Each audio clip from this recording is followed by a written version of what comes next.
जय हिंद दोस्तों। आज हम देखेंगे गुप्त काल के कुछ महत्वपूर्ण प्रश्न।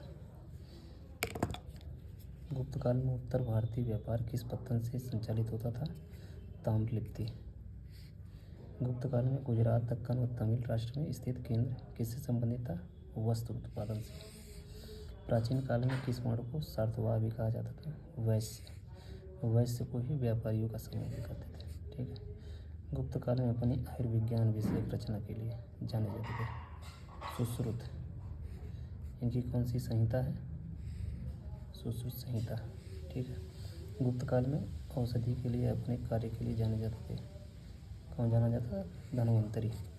भास्कराचार्य द्वारा रचित पुस्तक सिद्धांत शिरोमणि। लीलावती के लेखक भास्कराचार्य थे। फाहियान ने किस अस्पताल का उल्लेख किया है? ठीक है, पाटलिपुत्र के अस्पताल का। चंद्रगुप्त के 9 रत्नों में कौन फलित ज्योतिष से संबंधित था? क्षयणक है। ठीक है। चंद्रगुप्त द्वितीय के 9 रत्न कौन कौन थे? कालिदास थे, धन्वंतरी, क्षयणक थे, अमर सिंह थे, शंकु, बेताल भट्ट, वरुचि, वराहमिहिर, घटक पर। ठीक है, घटक पर। अगला है सती प्रथा का प्रथम अभिलेखी साक्ष्य एरण अभिलेख। एमपी में है। भानुगुप्त द्वारा रचिता था। ठीक है, भानुगुप्त द्वारा इस अभिलेख का जो है निर्माण करवाया गया था। गुप्त संवत का स्थापना किसने और कब किया था? ठीक है, गुप्त संवत चंद्रगुप्त प्रथम ने 300 ईस्वी में। ठीक है। नगरों का क्रमिक पतन किस काल की एक महत्वपूर्ण विशेषता थी? गुप्त काल। किस शासक वंश ने मंदिरों एवं ब्राह्मणों को सबसे अधिक ग्राम अनुदान दिया? ठीक है, यानी कि ग्राम का अनुदान दिया गुप्त वंश। ठीक है।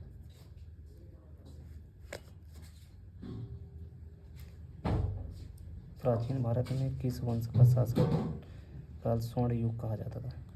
प्राचीन भारत में किस वंश का शासन काल स्वर्ण युग कहा जाता था? गुप्त काल। किस काल में स्त्रियों की पुरुषों से बराबरी थी? ठीक है, स्त्री और पुरुष दोनों बराबर थे। किसी भी काल में नहीं। ठीक, किसी भी काल में बराबरी नहीं थी। गुप्त काल में भूमि राजस्व की दर क्या थी? उपज का 1/6वां हिस्सा। ठीक है। धर्मशास्त्रों में भू राजस्व की दर क्या थी? 1/6, दोनों में बराबर। अगला है किस प्रकार की भूमि को अपरहत कहा जाता था? बिना जोती हुई जंगली भूमि। ठीक, जिसे बंजर भी कहा जाता है। बंजर से ही समझ लीजिए जो जोता बोया ना जाए।